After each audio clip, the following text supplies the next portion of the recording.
Faut-il quelquefois dire non? Trop, c'est trop. Je pense qu'il est temps pour moi d'accepter mon sort et d'avancer. Je pense que c'est intéressant de voir. Les États-Unis d'Amérique viennent de renouveler AGOA. AGOA, pour ceux qui ne connaissent pas, c'est dit African Growth Opportunity Act. AGOA, évidemment, c'est un moyen dont les Américains se servent depuis très longtemps pour aider les pays africains depuis les années 2000 dans l'administration de Bill Clinton. L'objectif, c'est de faciliter la tâche aux Africains afin d'exporter des pays qui savent produire, afin d'exporter aux États-Unis d'Amérique et de revendre là-bas à un prix plus élevé, sans avoir à payer les taxes ou les impôts. C'est-à-dire, s'il y a un élément chez vous que vous pouvez vendre à $100, aux États-Unis, vous pouvez vendre ce même élément à $500. Parce que le dollar a de la valeur par rapport à votre monnaie, certainement. Si pas le cas, les Américains ont un pouvoir de fonds beaucoup plus avancé que le vôtre. Donc, ça permettrait évidemment de faire des bénéfices à hauteur de 500. Donc, le marché américain a été ouvert depuis 2000 aux pays africains afin d'exporter plus de 1800 produits vers les États-Unis sans droit de douane. C'est ça, AGOA. Les Américains donnent une opportunité aux pays africains de pouvoir se faire de l'argent à travers AGOA. Est-ce que c'est pour l'amour des Africains ? En tout cas, AGOA vient d'être renouvelé depuis le mois de septembre 2025, là où ça a connu son expiration. Généralement, avant l'expiration, on annonce déjà quand est-ce qu'on va faire une extension. Et les extensions, généralement, font 10 ans, ou 3 ans, ou 5 ans. Cette fois-ci, ce n'est que 1 an. Pourquoi ? Contrôlez ce que vous faites, contrôlez votre direction. Évidemment, ceci offre un petit repli à une trentaine de pays africains, dans plusieurs pays francophones d'ailleurs. On parle ici des pays qui bénéficient le plus de AGOA. Nous avons le Sénégal, la Côte d'Ivoire, le Bénin, le Ghana, il y a le Madagascar, l'Angola. Et en 2024, 8,23 milliards de dollars d'exportation africains ont bénéficié à cet accord. Donc, nombreux pays africains exportent aux États-Unis d'Amérique. Maintenant, je pense qu'il est essentiel de voir les choses telles qu'elles sont. AGOA a été créé dans l'objectif d'aider les pays africains à se développer et à avancer, à devenir autosuffisants. Mais ce qui est intéressant, il y a une histoire, par exemple, du Rwanda. Vous voyez le Rwanda sur la carte. Le Rwanda a décidé, en un certain moment, de ne plus accepter les habits de seconde main, les habits usés qui viennent des États-Unis d'Amérique. Vous savez comment ils le font aux États-Unis d'Amérique. Les ONG vont chez des individuels disant, écoutez, vous voulez aider un petit enfant en Afrique qui souffre. On montre une photo d'un petit Africain avec un gros ventre. L'Afrique dans toute sa nature, d'après les Américains. Vous pouvez aider un petit Africain en envoyant une paire de chaussures ou des jeans. Et en envoyant cela, beaucoup d'Américains pensent réellement qu'ils sont en train d'aider un petit Africain en Afrique. Ne sachant pas que leurs habits, en effet, se retrouvent dans des marchés africains en vente. Généralement, les habits que vous voyez là, de seconde main, sont des habits qui sont envoyés de bon cœur. Mais ce sont les ONG qui se font de l'argent. C'est une industrie réelle aux États-Unis d'Amérique. Le Rwanda avait décidé de commencer à promouvoir l'industrie locale d'habits, aider ces créateurs locaux, de pouvoir se faire de l'argent en créant.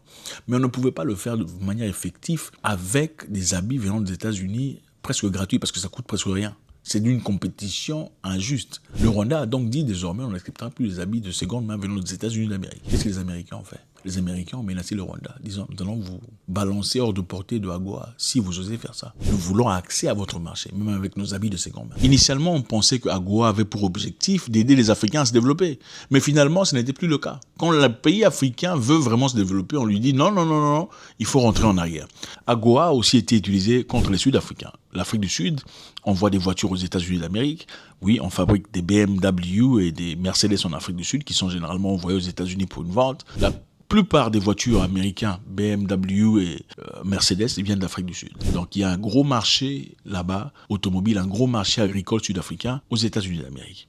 Mais qu'est-ce qu'ils ont fait ? Ils ont dit aux Sud-Africains, désormais on veut aussi accès à votre marché en termes de poulet, poultry. Mais l'Afrique du Sud avait un acte protégeant les fermiers locaux pour essayer de se protéger des maladies qui venaient généralement des poulets importés des États-Unis d'Amérique. Qu'est-ce que les Américains ont dit ? Ils ont dit, si vous fermez votre marché à nos poulets qui sont malades, éprouvés, nous allons vous balancer hors de AGOA. De même pour la vache folle, la viande américaine qui partait en Afrique du Sud. On a interdit pendant qu'il y avait la vache folle. Et on a prouvé scientifiquement qu'une grande quantité de cette viande était infectée. Qu'est-ce que les Américains ont dit ? Si vous osez fermer la porte, on va vous montrer. Alors, AGOA, c'est limite-t-elle sur le plan agriculture ? Non, absolument pas. C'est aussi politique. AGOA a aussi une opportunité pour vous demander de fonctionner d'une certaine façon. C'est-à-dire, si vous réfléchissez d'une manière autonome ou une manière pas tout à fait analogue à la manière américaine, on vous balance hors d'AGOA. L'exemple parfait, l'Ouganda sur la carte. Les Ougandais ont décidé de voter une loi qui interdisait les mariages entre papa et papa, par exemple. Pourquoi? D'après leur culture, c'est inacceptable, c'est intolérable, c'est inconcevable. Qu'est-ce qu'on a fait? On les a balancés hors d'Agoa, en plus des sanctions qu'ils ont eues par-dessus le marché. Pourquoi? Parce que l'Ouganda a décidé, à travers ses leaders traditionnels et spirituels, de refuser d'adopter cette mentalité.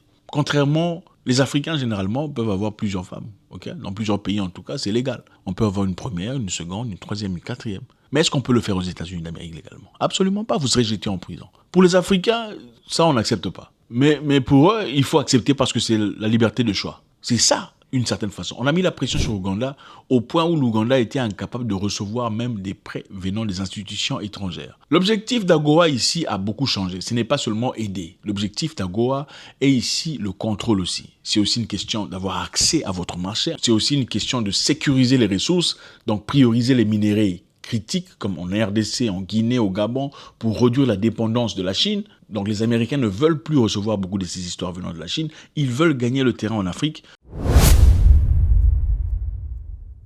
On utilise AGOA pour des investissements, donc comme une carotte, okay, et bâton, pour obtenir des concessions. Si vous parlez à la Russie, à l'Iran et à la Chine, on vous balance hors d'AGOA. Si vous vous alignez à nous directement, là on vous donne accès à AGOA. La question qui reste ici, sommes-nous vraiment libres?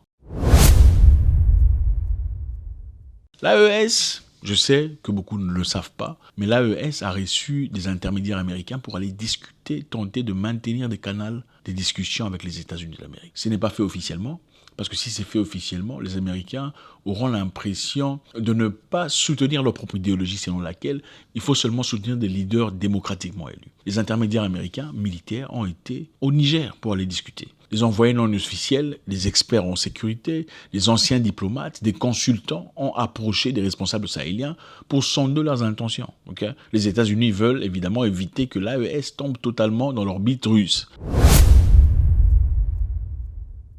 Le Niger est stratégique aux Américains à cause des bases qui existaient à Agadez. Vous savez, les États-Unis d'Amérique ont construit des bases de drones pour surveillance dans le Sahel contre le terrorisme. Et aussi, numéro 2, les Américains veulent continuer à rester au-dessus dans la rivalité avec la Russie. L'AES s'est approché de Moscou. Les États-Unis veulent éviter une perte totale de l'influence.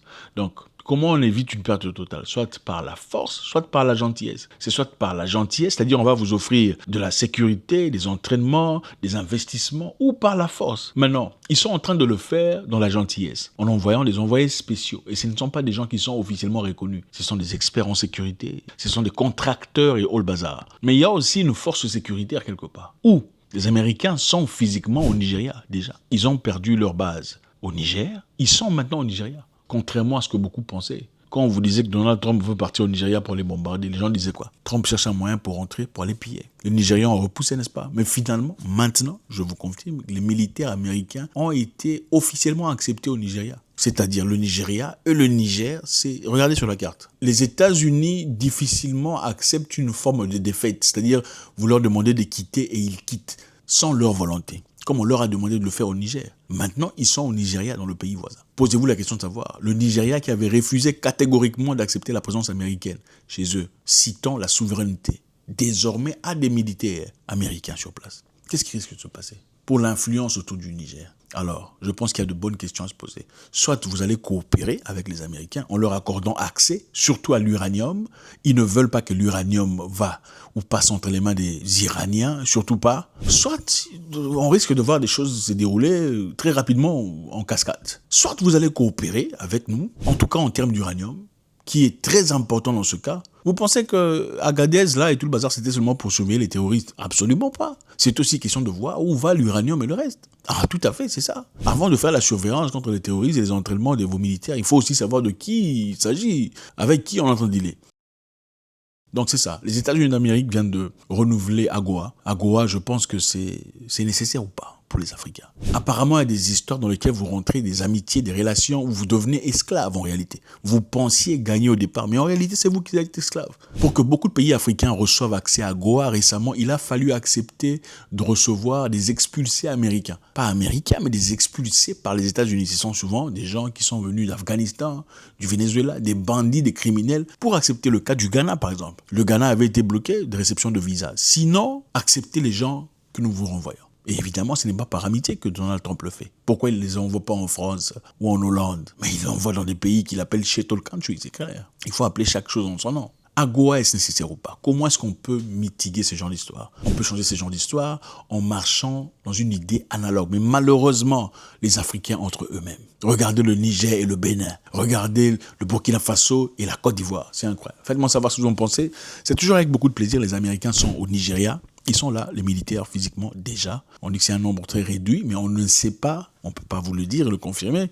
En tout cas, il y a des gens qui sont déjà envoyés à l'AES pour discuter, pour échanger sur une possibilité de contrebalancer Moscou. Si vous acceptez, c'est bon. Si vous refusez, il y aura-t-il certainement quelque chose qui va arriver? Faites-moi savoir. God bless.